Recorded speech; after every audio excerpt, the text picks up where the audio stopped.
Freezing ಅಂತ ಬಂದಾಗ ಇಲ್ಲೇನಾದ್ರು ಸ್ಕ್ಯಾಮ್ಸ್ಗಳು ನಡೆಯುತ್ತಾ? ಫಾರ್ ಎಕ್ಸಾಂಪಲ್ ರೀಸೆಂಟಾಗಿ ಈಗ ವಿಕಿ ಡೋನರ್ ಅಂತ ಒಂದು ಸಿನಿಮಾದಲ್ಲಿ ವಿ ಹ್ಯಾವ್ ಸೀನ್ ಹೆಂಗೆ ಗಂಡು ಮಕ್ಕಳು they go and donate their sperms ಅಂತ. ಸೊ ಹೆಣ್ಮಕ್ಳ ಸೈಡ್ಗೂ ಈ ಥರ can women go and donate their eggs, make money out of it? Is it legal? ಅದಕ್ಕೆ ART ಆ್ಯಕ್ಟ್ 2021 ಅದರಲ್ಲಿ ಎಲ್ಲ ಇನ್ಸ್ಟ್ರಕ್ಷನ್ಸ್ ಇದೆ. ಸಿಕ್ತವ್ರೆಲ್ಲ ಸುಮ್ಮನೆ ಹಾಗೆ ಎಗ್ ಡೊನೇಟ್ ಮಾಡೋಕ್ಕಾಗಲ್ಲ. They should be minimum 23 years age and up to say 35 age ಗ್ರೂಪಲ್ಲಿರಬೇಕು. ಮತ್ತು ಅಟ್ಲೀಸ್ಟ್ ಒಂದು ಡೆಲಿವರಿ ಆಗಿರಬೇಕು, ಅಟ್ಲೀಸ್ಟ್ ಮೆಡಿಕಲಿ. ಈಗ ನನಗೆ ಪ್ರಾಬ್ಲಮ್ ಇತ್ತು, ನನ್ನ ಮೊಟ್ಟೆಯಿಂದ ಎಗ್ಸ್ ಆಗ್ತಾಯಿಲ್ಲ ಅಂದರೆ ಅದನ್ನು ಹೆಂಗೆ ಡೊನೇಟ್ ಮಾಡಿ ಏನು ಪ್ರಯೋಜನ? ಅವ್ರ ಫರ್ಟಿಲಿಟಿ ಪ್ರೂವನ್ ಇರಬೇಕು. So that's very important.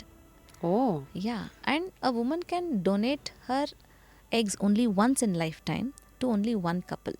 Full ವಿಡಿಯೋನ ನೋಡಿ ಆನ್ ರ್ಯಾಪಿಡ್ ರಾಶ್ಮೀಸ್ ಯೂಟ್ಯೂಬ್ ಚಾನಲ್.